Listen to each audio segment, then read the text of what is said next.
Welcome to Tamil learning hub channel. இன்னைக்கு நம்ம சேனல்ல 4th ஸ்டாண்டர்டோட 6th லெசன் கரிகாலன் கட்டிய கல்லணை பாடம் தான் பார்க்க போறோம். புக் பேக் எக்ஸசைஸும் இந்த வீடியோல இருக்கு. வீடியோவை ஃபுல்லா பாருங்க. கரிகாலன் கட்டிய கல்லணை, இந்த பாடத்தோட பேரே நமக்கு சொல்லுது, கல்லணையை கட்டியவர் கரிகாலன். பள்ளி விடுமுறை. மணிமொழியும் கனிமொழியும் மாமா வீட்டிற்கு சென்றனர். கல்லணையை பார்க்க விரும்பினர். அத்தை மாமாவுடன் புறப்பட்டனர். நாம் கல்லணையை நெருங்கிவிட்டோம். அத்தை, கல்லணை எந்த மாவட்டத்தில் உள்ளது? கல்லணை எந்த மாவட்டத்தில் இருக்குன்னு கேட்குறாங்க. தஞ்சாவூர் மாவட்டத்தில் உள்ளது. கல்லணை எந்த மாவட்டத்தில் உள்ளது? தஞ்சாவூர் மாவட்டம். அதோ பாருங்கள் கல்லணை. கல்லணை எவ்வளவு நீளமாகவும் அழகாகவும் இருக்கிறது. இந்த கல்லணையை யார் கட்டியது மாமா? கல்லணையை கட்டியவர் யாருன்னு கேட்குறாங்க. அப்போ இந்த கல்லணையை கரிகாலன் என்ற மன்னர் கட்டினார். நம்ம பாடத்தோட தலைப்பே அதுதான், கரிகாலன் கட்டிய கல்லணை. அப்போ அந்த கல்லணையை கட்டியவர் கரிகாலன். அவரை பற்றி சொல்லுங்கள். இப்போ கரிகாலனை பற்றிய சில விஷயங்களை நம்ம பார்க்க போறோம். சிறப்புமிக்க சோழ அரசர்களுள் கரிகாலனும் ஒருவர். சோழ அரசர்கள் நம்ம முப்பெரும் வேந்தர்கள்னு சொல்லுவோம்ல, சேரர், சோழர், பாண்டியர்னு. அந்த சோழ அரசர்கள்ல ஒருத்தர் தான் கரிகாலன். இவரது இயற்பெயர் வளவன் என்பதாகும். இவரோட இயற்பெயர் வளவன். அப்போ கரிகாலன்ற பெயர் அவருக்கு எப்படி வந்துச்சுன்னு நம்ம தெரிஞ்சுக்கணும்ல. அப்படியானால் கரிகாலன் என்ற பெயர் எப்படி வந்தது? கரிகாலன் என்பதற்கு கருகிய காலை உடையவன் என்பது பொருள். கரின்னா கருகியன்னு அர்த்தம், காலன் அப்படின்னா காலை உடையவன். அப்போ கரிகாலன் அப்படின்னு சொல்லும்போது கருகிய காலை உடையவன் என்பதுதான் அதோட பொருள். இளம் வயதில் இவருக்கு தீ விபத்து ஏற்பட்டது. அவரின் கால் கருகியது. அதனால் அவருக்கு இப்பெயர் வந்ததாக கூறப்படுகிறது. கல்லணையை பற்றி கூறுங்கள் மாமா. இவ்வளோ நேரம் கரிகாலன் பற்றி பார்த்தோம். இப்போ கல்லணையை பற்றிய சில விஷயங்களை பார்க்க போகிறோம். சரி, கூறுகிறேன். தற்போது பயன்பாட்டில் உள்ள மிக பழமையான ஒரே அணை கல்லணை. மணலில் அடித்தளம் அமைத்து கட்டியுள்ளார்கள். இதுவே உலகின் மிக பழமையான நீர்ப்பாசன திட்டம் எனவும் கூறப்படுகிறது. இப்போ கல்லணை பற்றி என்னென்ன சொல்லியிருக்காங்க? உலகிலேயே மிக பழமையான அணை அதுதான். அதே நேரத்தில் மணல்ல அடித்தளம் அமைத்து கட்டியிருக்காங்க அப்படின்னு சொல்றாங்க. ஓ, அப்படியா மாமா? சரி, மேலும் சொல்லுங்கள். காவிரியில் அடிக்கடி பெருவெள்ளம் வரும். இந்த கல்லணை எங்க இருக்கு? காவிரி ஆற்றுல. அப்போ காவிரியில் அடிக்கடி பெருவெள்ளம் வரும். அந்த நீர் எதற்கும் பயன்படாமல் வீணாக கடலுக்கு சென்றுவிடும். மழைக்காலத்தில் வெள்ளப்பெருக்காலும் கோடை காலத்தில் நீர் இன்றியும் மக்கள் துயரப்பட்டனர். அதனை தடுக்கும் வகையில் பெரியதோர் அணையை கட்ட முடிவெடுத்தார் கரிகாலன். எதுக்காக இந்த கல்லணையை கட்டணும்னு முடிவெடுத்திருக்காங்க? மழை நேரங்களில் தண்ணீர் அதிகமாக வரும்போது அது எல்லாமே தேவையில்லாமல் வீணாக கடலுக்கு போய் சேர்ந்துருது. அதை தடுக்கிறதுக்காகவும் கோடை காலங்களில் மக்களுக்கு பயன்படுற வகையில் நீரை சேமித்து வைக்கிறதுக்காகவும் தான் இந்த கல்லணையை கட்ட முடிவெடுத்தார் கரிகாலன். சரி, மணலில் எப்படி அடித்தளம் அமைத்தார்கள்? காவிரி ஆற்றின் மீது பெரிய பெரிய பாறைகளை கொண்டு வந்து போட்டனர்.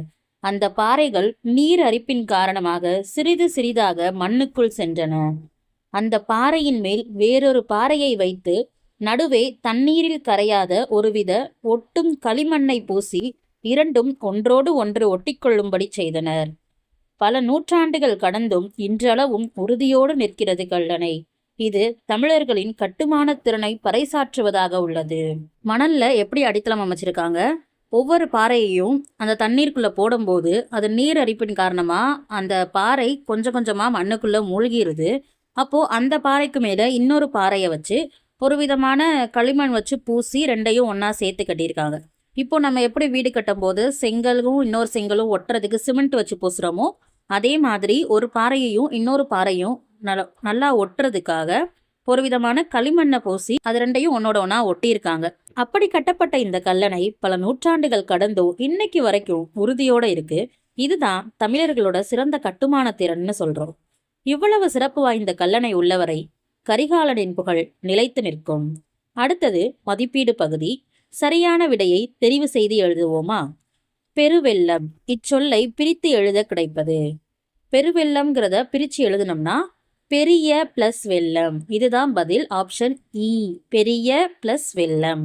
அடுத்தது உழவு பாசனம். இச்சொல்லை பிரித்து எழுத கிடைப்பது உழவு பிளஸ் பாசனம். இங்க அந்த ஒரு இப்ப மட்டும் எடுத்துட்டு அதுக்கு பதிலாக நம்ம பிளஸ் போட போறோம். கல்லணை இச்சொல்லை பிரித்து எழுத கிடைப்பது கல் பிளஸ் அணை.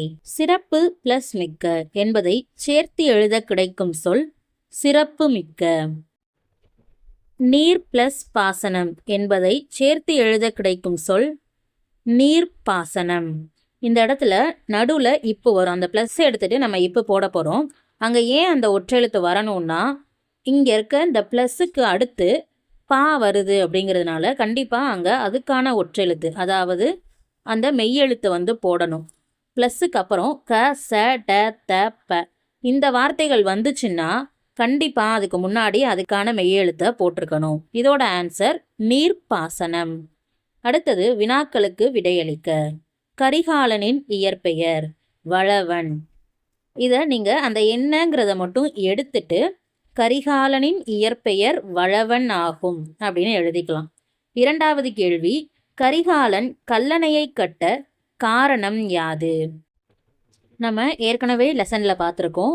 மழை நீர் எதற்கும் பயன்படாமல் வீணாக கடலுக்கு செல்வதை தடுக்கவும் மக்களின் பயன்பாட்டிற்கு நீரை சேமிக்கவும் கரிகாலன் கல்லணையை கட்டினார். மூன்றாவது கேள்வி, கல்லணையின் சிறப்பாக நீ கருதுவது எது? இதை நம்ம பாடத்திலிருந்து ஒவ்வொரு பாயிண்ட் எடுத்திருக்கோம். மணலில் அமைக்கப்பட்ட அடித்தளம். கல்லணையோட சிறப்பு, முதல் சிறப்பே மணலில் அமைக்கப்பட்ட அடித்தளம். இரண்டாவது சிறப்பு தமிழர்களின் கட்டுமான திறன்.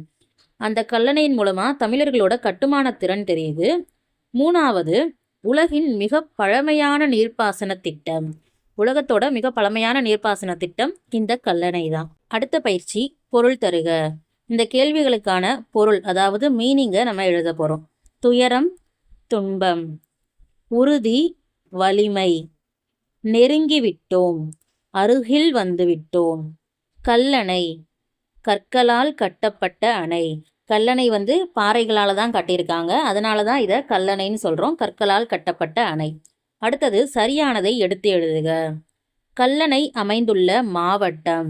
அவங்க கொடுத்துருக்கிற 2 ஆப்ஷன்ல இருந்தே ஏதாவது ஒன்று நம்ம எழுதணும். கல்லணை அமைந்துள்ள மாவட்டம் எது? தஞ்சாவூர். கல்லணையை கட்டிய அரசன் கரிகாலன் ராசராசன். கரிகாலன். கல்லணையை கட்டிய அரசன் கரிகாலன். கல்லணை டேஸ் தொழில்நுட்பத்திற்கு சிறந்த சான்றாக திகழ்கிறது.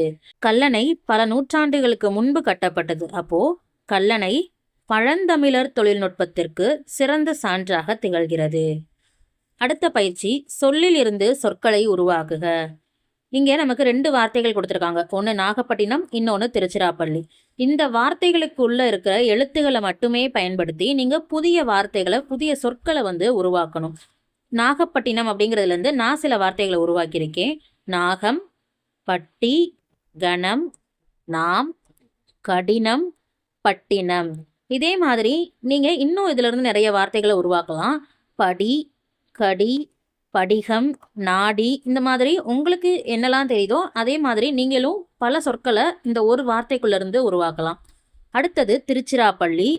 திருச்சி, பசி, பள்ளி, திரு.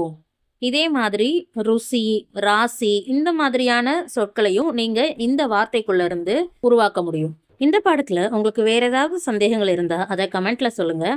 இந்த வீடியோ உங்களுக்கு யூஸ்ஃபுல்லாக இருந்துச்சுன்னா ஒரு லைக் பண்ணுங்கள். தேவைப்படுற உங்கள் ஃப்ரெண்ட்ஸுக்கு இந்த வீடியோவை கண்டிப்பாக ஷேர் பண்ணுங்கள். இதே மாதிரி பாட சம்பந்தமான வீடியோக்களை தொடர்ந்து பார்க்க கண்டிப்பாக நம்ம சேனலை சப்ஸ்கிரைப் பண்ணிக்கோங்க. தேங்க்ஸ் ஃபார் வாட்சிங்.